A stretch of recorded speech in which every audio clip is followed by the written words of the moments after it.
नमस्कारम। आज हम बात करेंगे एक ही घर में जब हम सारा परिवार मिलकर रहते हैं और सबकी तस्वीर बॉडी की अलग अलग है, सबकी प्रकृति अलग अलग है। क्योंकि आयुर्वेद में कहा जाता है कि अपनी अपनी तस्वीर के हिसाब से भोजन करो। तो ऐसे में एक ही घर में अगर बुज़ुर्गों को जोड़ों का दर्द है, तो बच्चों को कफ है, या किसी को पित्त बढ़ा हुआ है, पीलिया है, तो फिर ऐसे में जब सबको अलग अलग रोग होते हैं तो घर में जो खाना बनाने वाली माँ है, बहन है, वो परेशान हो जाती है, कई बार घबरा जाती है कि मैं क्या करूँ, अब सबको अलग अलग खाना बना कर दूँ। तो फिर कई बार वो कोशिश करती है, कई बार नहीं कर पाती है। ये बड़ी एक दुविधा सी बन जाती है। आज मैं आपको कुछ टिप्स दूंगा, कुछ ऐसी जानकारियाँ दूंगा, कुछ हल्की सी आपकी कन्फ्यूजन्स दूर करूंगा, जिसके बाद आपको डर नहीं लगेगा और आप एक ही तरह का खाना बना करके आप पूरा परिवार खाएंगे तो सबकी अलग अलग ज़रूरत भी पूरी होगी। यानी कि हर किसी की ज़रूरत पूरी होगी उसमें, चाहे वो बॉडी की कोई भी प्रॉब्लम हो। तो वो बस आपको समझना है कि इसमें क्या राज है। हालांकि ये बात सच है कि आयुर्वेद कहता है कि सबको अपनी अपनी प्रकृति के अनुसार खाना चाहिए, लेकिन ये भी लिखा हुआ है कि बैलेंस डाइट जो होती है वो सबसे ऊपर होती है। कुछ बैलेंस डाइट के बारे में समझ लो, कुछ अपनी प्रकृति के बारे में समझ लो, कुछ चीज़ की लिमिट समझ लो, काम हो जाता है। आइए देखते हैं कैसे। मान लीजिए कि एक घर में बच्चे को जुकाम रहता है और बुज़ुर्गों को घुटनों का दर्द है, और आपके हस्बैंड को या किसी को भी पीलिया है या गर्मी है या बॉडी गर्म तसीर की है या लिकोरिया है खुद को ही आपको, तो अब सब कुछ उल्टा उल्टा हो गया।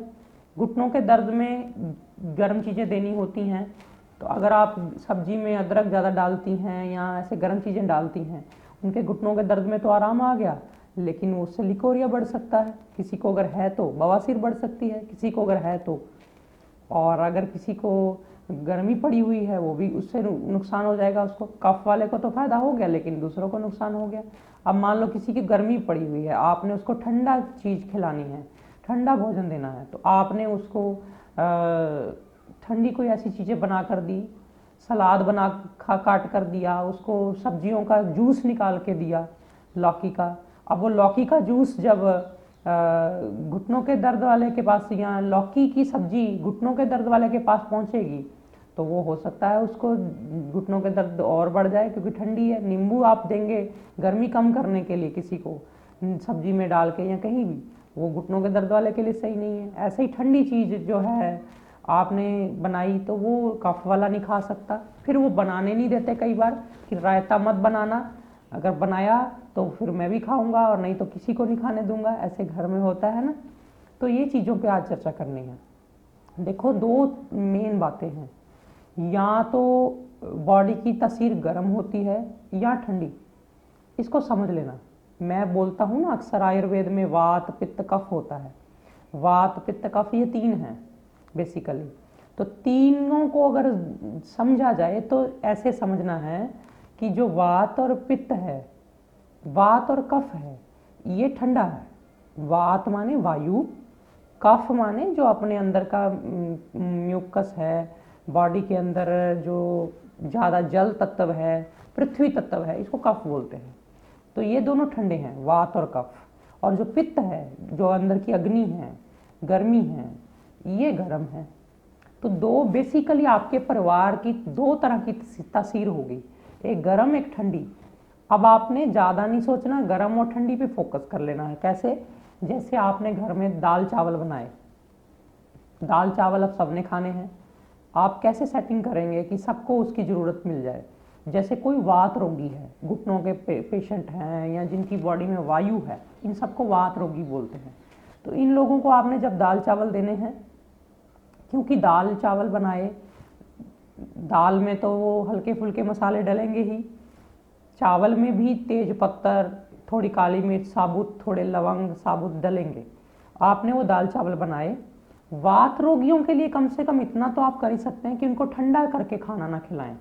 यानी जिसको भी अगर पेट की कोई बीमारी है, कोई गैस है, कोई घुटनों का दर्द है, कोई जोड़ों का दर्द है, कोई अर्थराइटिस है, उसको इतना तो समझा दें कि तुमने ठंडा नहीं खाना, ठंडा करके नहीं खाना, बासी करके नहीं खाना।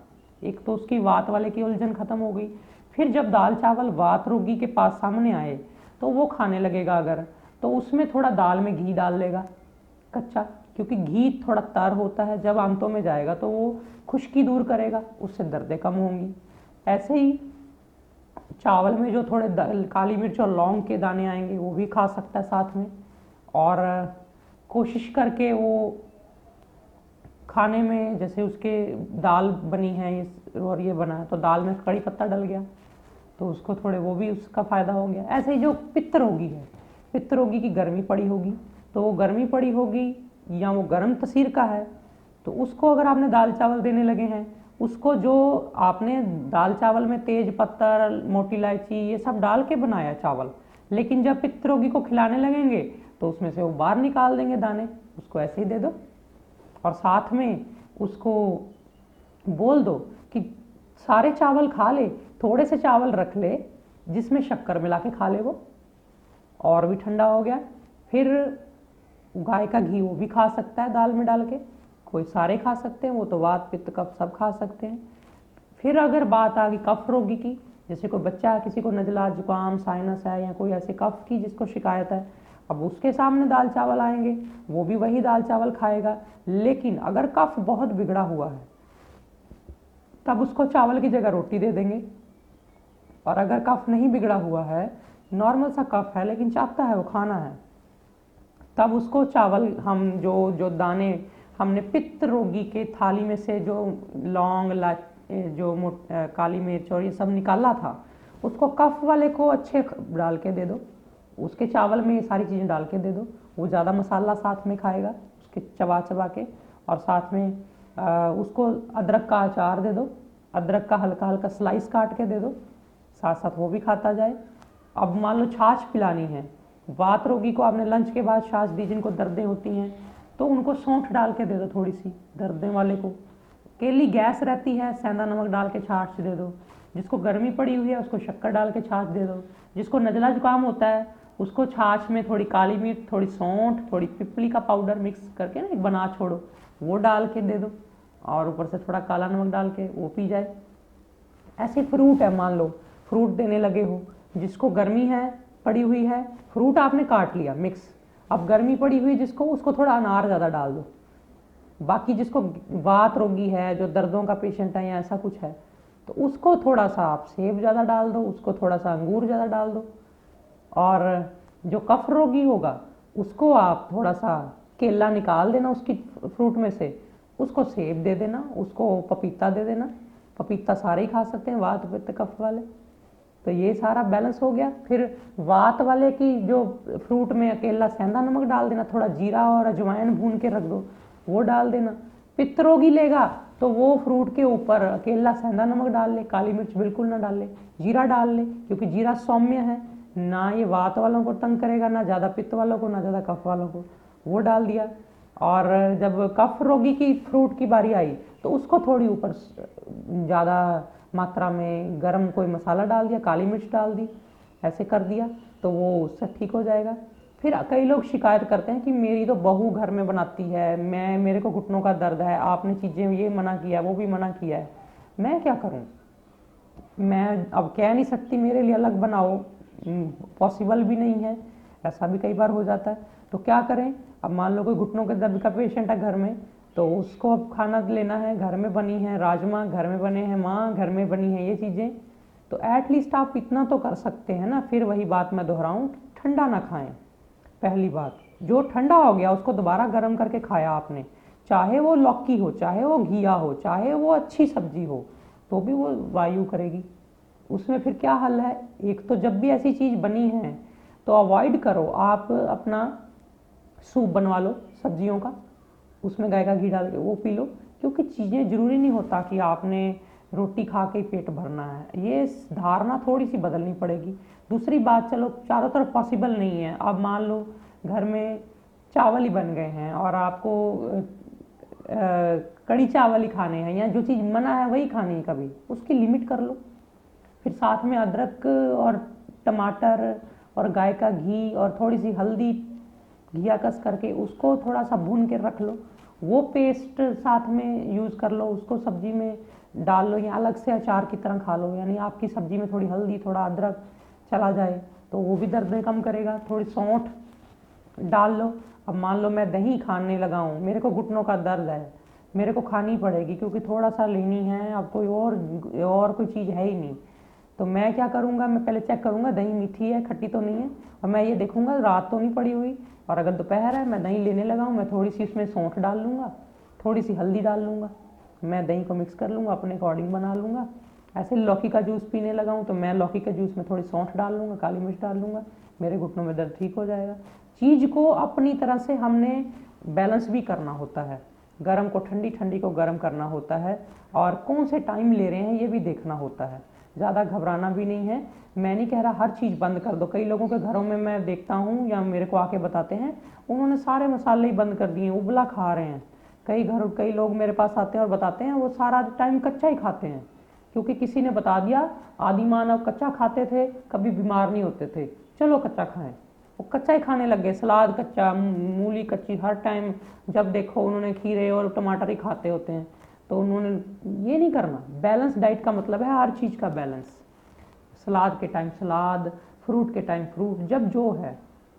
किसी टाइम फ्रूट ले लिया है, पेट भर गया है, वो भी डाइट ही है, ज़रूरी नहीं कि उसकी जगह रोटी खाई जाए। जब रोटी खा ली है तब फ्रूट ना खाया जाए, एक दूरी बना के रखी जाए चीज़ों की। कुछ भी नहीं कहती कि चीज़ें बैलेंस में खाएं, लिमिट में खाएं। और फिर जब सारी चीज़ें वात पित्त कफ, आपको बेशक घुटनों का दर्द रहता है, बेशक आपको गर्मी रहती है, बेशक आपको कफ रहता है, लेकिन जिस समय आपने थोड़े दिन का परहेज करके अपने आप को ऐसे बैलेंस करके अपनी ज़रूरत की चीज़ें ज़्यादा लेके बैलेंस कर लिया, क्योंकि ज़रूरत की चीज़ें जब लेके बैलेंस जब कर लेते हैं, जैसे कि किसी को कफ रहता है तो वो डाइट सारी खा रहा है जैसे घर में बन रही है, थोड़ा बहुत मॉडिफिकेशन करके, साथ में 2 टाइम आयुर्वेदिक पेय पी रहा है। तो ऐसे जिसको गर्मी पड़ी हुई है साथ में 2 टाइम वो लौकी का रस पी रहा है, जिसको दर्दें हुई हैं साथ में वो 2 टाइम अपना कोई दर्द निवारक कोई चीज़, हल्दी की सब्जी ऐसा कुछ खा रहा है। जब ये चीज़ें करके आपकी सारी प्रकृतियाँ बैलेंस हो जाएं, फिर आप बैलेंस डाइट लो। जिसमें हर चीज़, हर तरह का रस, जिसमें खट्टा बैलेंस होता है, जिसमें मीठा बैलेंस होता है, जिसमें नमक बैलेंस होता है, जिसमें हर चीज़ का स्वाद बैलेंस होता है। कोई चीज़ हावी नहीं होती। अगर सारी सब्जी में हींग का स्वाद हुआ है, समझ लो कि आपने उसमें हींग की मात्रा ज़्यादा कर दी है। सारी सब्जी में अगर नमक ही नमक है तो नमक ज़्यादा हो गया। कोई भी स्वाद किसी को दबाए ना, खटास का अपना स्वाद आए, मिठास का अपना स्वाद आए, तो वो बैलेंस फूड होता है। उस बैलेंस फूड को लेना शुरू करो, खुराक को लेना शुरू करो, और अपने हिसाब से कोई चीज़ आपको नहीं सूट करती या नहीं आपको ज़्यादा नहीं खानी चाहिए, डॉक्टर ने मना की है, तो आप ठीक होने के बाद अगर आपको लगता है आपकी समझ काम करती है तो उसमें आपको लिमिट में कभी कभार ले सकते हैं। बाकी ये कभी नहीं करना कि कोई चीज़ हेल्दी है, किसी ने बता दिया भी वाह पपीता खाने से तो पेट एकदम ठीक रहता है, तो मैंने ऐसे लोग देखे हैं, फिर वो पागल हो जाते हैं। किसी को गलत नहीं कह रहा, कोई चोट नहीं पहुंचा रहा, लेकिन वो इतना उनका दिमाग में घुस जाता है, वो फिर दिन रात पपीता खाते हैं। किसी को मैंने बोल दिया आंवला अमृत है, वो बस आंवले के ऊपर चढ़ गया, उसने आंवला दिन रात खाना शुरू कर दिया, उसको आंवले का फायदा होना बंद हो गया। चीज़ की मात्रा जितनी बढ़ती जाएगी गुण घटता जाएगा। लिमिट में खाना है, हर चीज़ बदल के खानी है। अगर आपने आज दलिया खाया है कल पोहा खाओ, किसी दिन आप मिस्सी रोटी खाओ, किसी दिन आप मल्टीग्रेन दलिया लो, किसी दिन दोपहर को चावल खाए हैं अगले दिन उस दिन रोटी खाओ, रात को अगर आपने खिचड़ी ली है अगले दिन सूप लो, तो बदल के लेना है। कुछ दिन ये वाले ऐसे मिक्स करके फ्रूट ये ले लिया, किसी दिन फ्रूट नहीं खाया तो सलाद खा लिया, नहीं भी किसी दिन फ्रूट मिला सलाद खा लिया, ठीक है। लोग घबरा जाते हैं, ओ हो आज ये नहीं आई मेरी डाइट में चीज़, आज मेरी डाइट में कर्ड कहाँ गई, तो फिर वो घर में हंगामा करते हैं। नहीं, हर चीज़ का एक बैलेंस, एक फासला, और ये छोटे छोटे टिप्स जो मैंने आपको समझाने की कोशिश की कि घर में 2 प्रकृतियाँ होती हैं, गर्म और ठंडी, उसके हिसाब से अपनी चीज़ अपने बॉडी को बैलेंस करके डाइट लो। और बहुत ज़्यादा अगर तंगी है तो कोई चीज़ परहेज करनी पड़ भी सकती है, जैसे कोई स्किन प्रॉब्लम वाला है, हम उसको बोल देते हैं कि तुमने भिंडी नहीं खानी और ये लेसदार सब्जियां नहीं खानी, तो जब उसकी लेसदार सब्जियां घर में बन रही हैं, उसको नहीं पता है मैंने नहीं खानी है, तो वो उस दिन कुछ और ले ले, फ्रूट ले ले, वो अच्छा डिटॉक्स हो जाएगा उसका। अगर उसको फ्रूट नहीं लेना, उसको लगता है नहीं मेरे को भी कुछ खाना है, तो अपने लिए लौकी बनवा ले। तो ये चीज़ हमने करनी है। मेरे को क्वेश्चन बार बार आ रहे थे लोगों के, हम कैसे मैनेज करें। आपने इतनी जानकारियाँ दे दी हैं, जब ज़्यादा जानकारियाँ सिर से ऊपर जाने लगती हैं तो कई बार फिर और ज़्यादा घबराहट होती है। तो उसको दूर करने के लिए आज की वीडियो में मैंने ये जानकारियाँ दी। उम्मीद करता हूँ आपको कुछ ना कुछ तो समझ ज़रूर आया होगा। ऐसी ही जानकारियाँ मैं आगे भी देता ही रहूँगा। आप बने रहिए हमारे साथ। आज फिलहाल इतना ही। नमस्कारम।